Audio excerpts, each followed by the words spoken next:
She heard the crash before she saw it.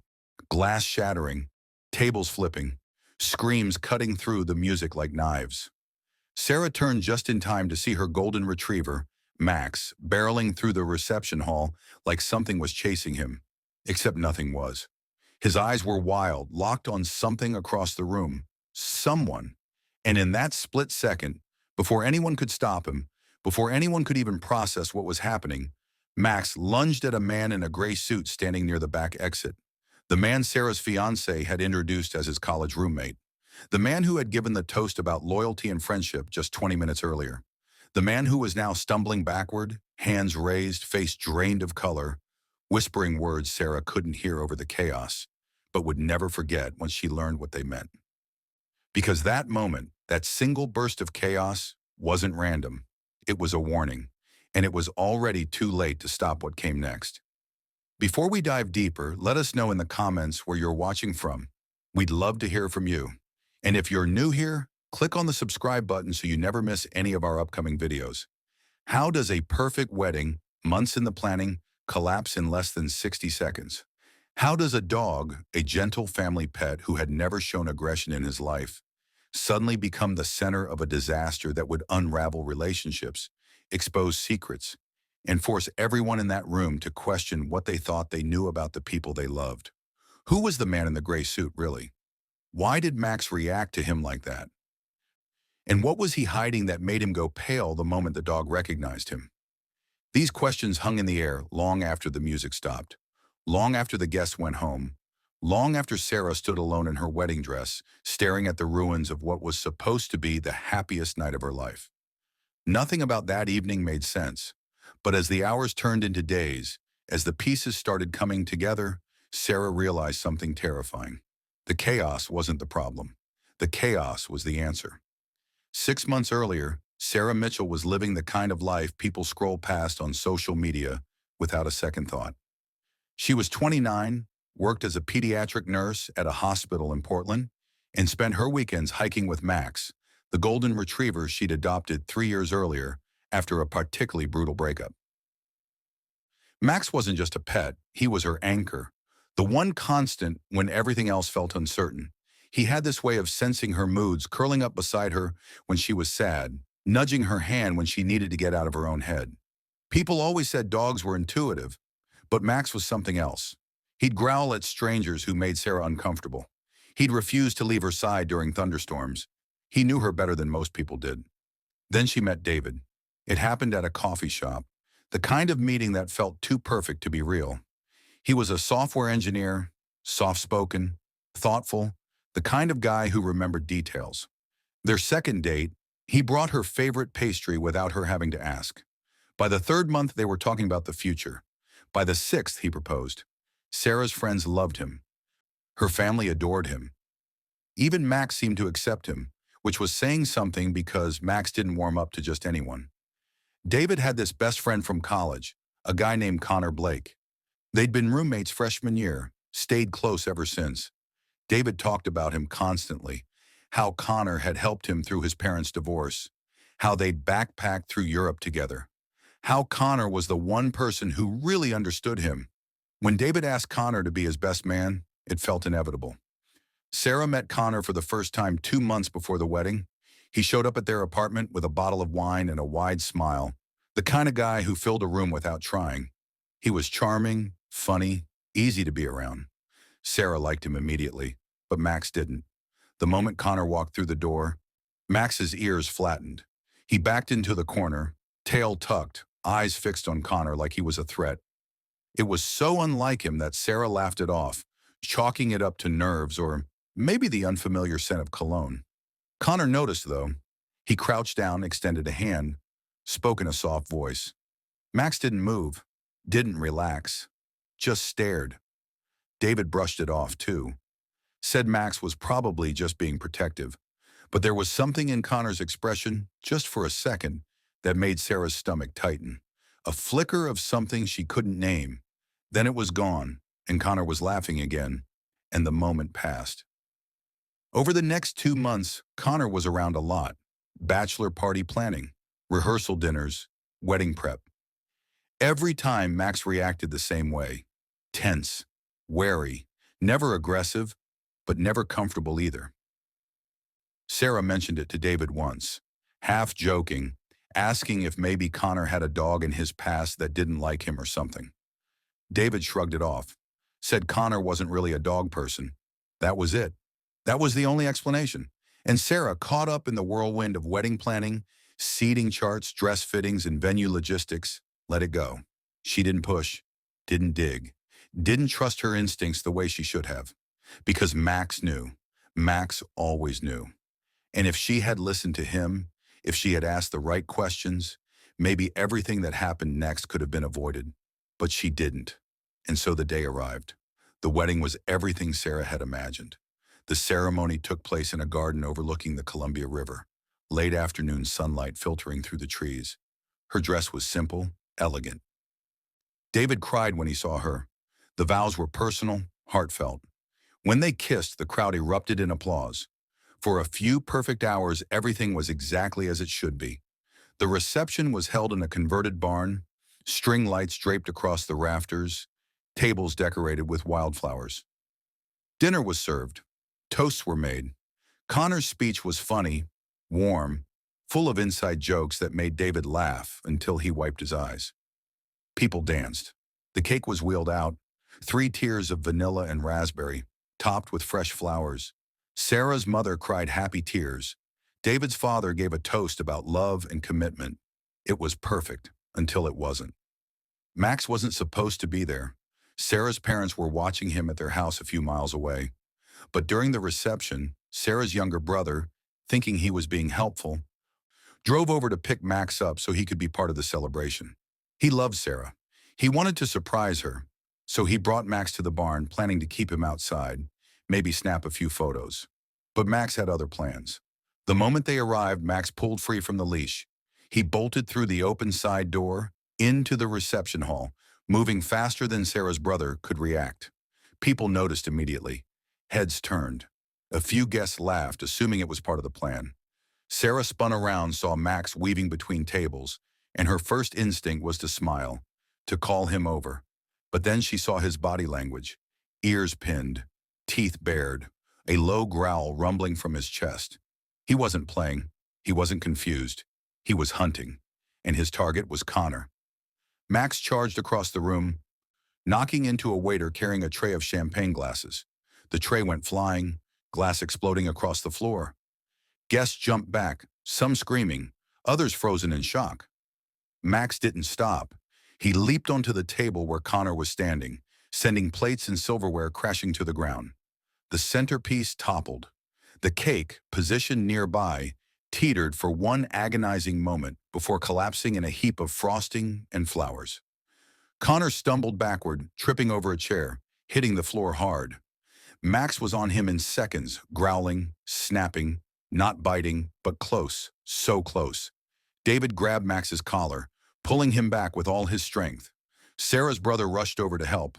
Other guests formed a barrier, unsure what to do. Connor scrambled to his feet, face pale, breathing hard. He didn't look angry. He looked terrified. And that's when Sarah noticed something else. Connor's jacket had come open during the fall. Inside the pocket, something had spilled out. A phone. And on the screen, still lit up, was a photo. A photo of Sarah. Not from the wedding, not from any moment she remembered. It was from weeks ago, taken through a window. Her kitchen window. Sarah felt the air leave her lungs. David saw it too. His face changed. The room went silent except for Max's growling, which had softened but hadn't stopped. Connor stood there frozen, eyes darting between Sarah, David, and the phone on the floor. He opened his mouth to speak, but nothing came out. And that's when Sarah understood. Max hadn't been protecting her from a stranger. He'd been protecting her from someone who had been watching her all along. If your heart is racing right now, comment, "I'm still watching." Let's see who's still here. The moments that followed felt like they were happening in slow motion and at lightning speed all at once. David picked up the phone. His hands were shaking. He swiped through the photos, his face growing paler with each one. Sarah standing in her kitchen, Sarah getting into her car, Sarah at the hospital where she worked, unaware she was being watched. There were dozens of them, weeks worth, maybe months. Connor started talking, words tumbling out in a rush. He said it wasn't what it looked like. He said he was just worried about Sarah, wanted to make sure she was safe. He said David had asked him to keep an eye on her when he was traveling for work, but David hadn't. David's voice was low, dangerous when he said that. He hadn't asked Connor to do anything. Connor's story shifted. He said he was documenting things for a surprise, a wedding video montage. But the photos weren't celebratory. They were invasive, calculated, taken from distances and angles that suggested someone who didn't want to be seen. Sarah felt her skin crawl. She thought back to the past few months, the feeling she sometimes had of being watched when she was alone, the sense that someone had been in her apartment when she wasn't home, though nothing was ever missing. The way Max would growl at the window sometimes, at nothing she could see. It hadn't been nothing. It had been Connor. People started asking questions. Sarah's brother demanded to know what was going on. David's father tried to take control, suggesting they move the conversation somewhere private. But Sarah's mother, usually so measured and polite, stepped forward and said no. She said if Connor had been stalking Sarah, everyone had a right to know. Connor denied it, said stalking was a strong word, said he'd never meant any harm. But his eyes kept flicking to the door, like he was calculating whether he could leave. David grabbed his arm, told him he wasn't going anywhere until they got answers. Sarah's mind was racing. How long had this been going on? What else had Connor done? Had he been inside her apartment? Had he touched her things? The thought made her nauseous. She looked at Max, still tense, still watching Connor with those sharp, knowing eyes. Max had tried to warn her, again and again, and she'd ignored him. She felt a wave of guilt so strong it almost knocked her over. Then David's voice cut through the noise. He asked Connor a question that made the entire room go silent. He asked if Connor had been in love with Sarah. Connor's face crumpled, and that's when Sarah knew. This wasn't just about obsession. It was about betrayal on a level she couldn't fully process. Because Connor wasn't just David's friend. He was the person David trusted most in the world, and he had been using that trust to get close to Sarah in ways that were never supposed to happen. Connor finally spoke, and what he said shattered whatever was left of the night. He said he'd been in love with Sarah since the first time David showed him her picture, before they'd even met. He said he'd encouraged David to propose because he thought if he could be part of their lives, part of their wedding, part of their future, maybe that would be enough. But it wasn't. The more time he spent around Sarah, the more he wanted her. So he started following her, started taking photos, started imagining a life where she was his instead of David's. He said he never planned to act on it. He said he was just indulging a fantasy, but the photos told a different story. They weren't innocent. They were evidence of someone spiraling, someone losing the ability to separate reality from obsession. David looked like he'd been punched. He asked Connor how long. Connor hesitated, then admitted it had been over a year, since before David and Sarah were even engaged. He'd been there, lurking in the background, watching, waiting, pretending to be a supportive friend, while secretly resenting every moment David and Sarah spent together. Sarah felt a chill run through her. She thought about all the times Connor had been at their apartment, all the conversations they'd had, the way he'd always seemed so interested in her work, her routine, her life. It hadn't been friendliness. It had been reconnaissance. And Max had known. From the very first moment, Max had sensed what Connor was hiding. Dogs don't lie. They don't rationalize. They just know. And Max had been trying to protect Sarah the only way he could. Sarah knelt down beside Max, wrapping her arms around him. He licked her face, his tail wagging now, the tension finally leaving his body. He'd done his job. He'd exposed the truth, even if it meant ruining the wedding, even if it meant chaos. Because to Max, Sarah's safety was the only thing that mattered. The room was still silent. People didn't know what to say. David was staring at Connor like he didn't recognize him. And maybe he didn't. Maybe the Connor he thought he knew had never really existed. The police were called. Connor was escorted out, still trying to explain, still trying to justify. But there was no justification. Stalking was stalking. Obsession was obsession. And the photos on his phone were enough to warrant an investigation. The wedding was over. Guests filtered out, some in shock, others whispering. Sarah's parents stayed close, making sure she was okay. David sat in a chair, head in his hands, trying to process the fact that his best friend had betrayed him in the worst possible way. Sarah stood by the window, looking out at the dark garden where just hours earlier she'd said her vows. She thought about how close she'd come to never knowing. How Connor could have continued lurking in her life, hiding behind the mask of friendship, if Max hadn't forced the truth into the open. It was terrifying, but it was also clarifying, because now she knew. Now she could protect herself. Now she could move forward without that shadow hanging over her. David came to stand beside her. He apologized even though it wasn't his fault. He said he should have seen it, should have known. Sarah took his hand and told him that some people are very good at hiding who they really are, that Connor had fooled everyone, but not Max, never Max. They decided to take some time, to process, to heal. The wedding night was ruined, but their relationship didn't have to be. They could rebuild. They could start over, this time without someone watching from the shadows. And they would never, ever ignore Max again. Because he'd saved her, not from a stranger, not from some random threat, but from someone who had been hiding in plain sight, someone everyone trusted. Sometimes the most dangerous people are the ones who seem the safest. Sometimes the chaos isn't the problem.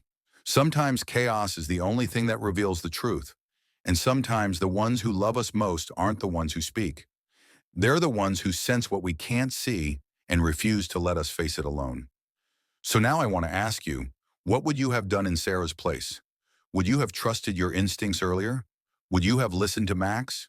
Or would you have brushed it off the way she did, believing that everything was fine until it wasn't?